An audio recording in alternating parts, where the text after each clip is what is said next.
হলদিবাড়ি মেখলিগঞ্জ রাজ্য সড়কের দুর্ঘটনায় জখম 3 জন। শুক্রবার নতুন হলদিবাড়ি ও মেখলিগঞ্জ রাজ্য সড়কের নতুন পেট্রোল পাম্প সংলগ্ন এলাকায় ভয়াবহ পথ দুর্ঘটনায় আহত হলেন কমপক্ষে 3 জন।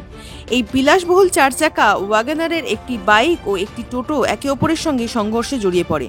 প্রত্যক্ষদর্শীরা জানান, হলদিবাড়ির দিক থেকে একটি বাইক পেট্রোল পাম্পে তেল ভরার জন্য প্রবেশ করার সময় দ্রুতগতিতে ওয়াগনার গাড়িতে একটি বাইককে ধাক্কা মারে। সংঘর্ষে তীব্রতায় বাইকটি ছিটকে যায় এবং একই সময় উল্টো দিক থেকে আসা টোটোটি নিয়ন্ত্রণ হারিয়ে ঘটনাস্থলে উল্টে যায়।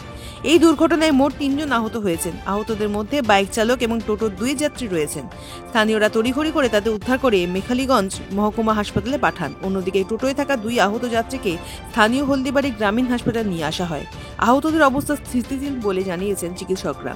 আহতদের মধ্যে বাপ্পা দেব সিংহ জানান, দ্রুত গতিতে থাকার জন্য এই বিপত্তি ঘটে। বললাম যে বাইকটাকে মেরে দিল, 4 চাকাটা মেরে দেওয়ার পরে আমাদেরকে মারতে আসছে, মানে ওকে আমি সাইড করে দেওয়ার সাথে টোটোটা পাল্টে গেছি।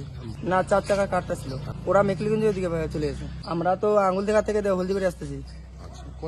ভয়ের ঢাকা পেট্রোল পাম্পে। না না, ধাক্কা মারিনি না, ও তো বাইকটাকে মেরে দিছে প্রথমে।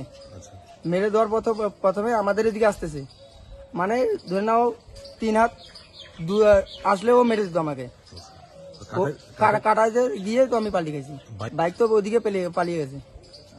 আহত ধরেন আপাতত 2 জনেই আছি, মানে একজন ছিল বাইকে আর 2 জন ছিল কারে।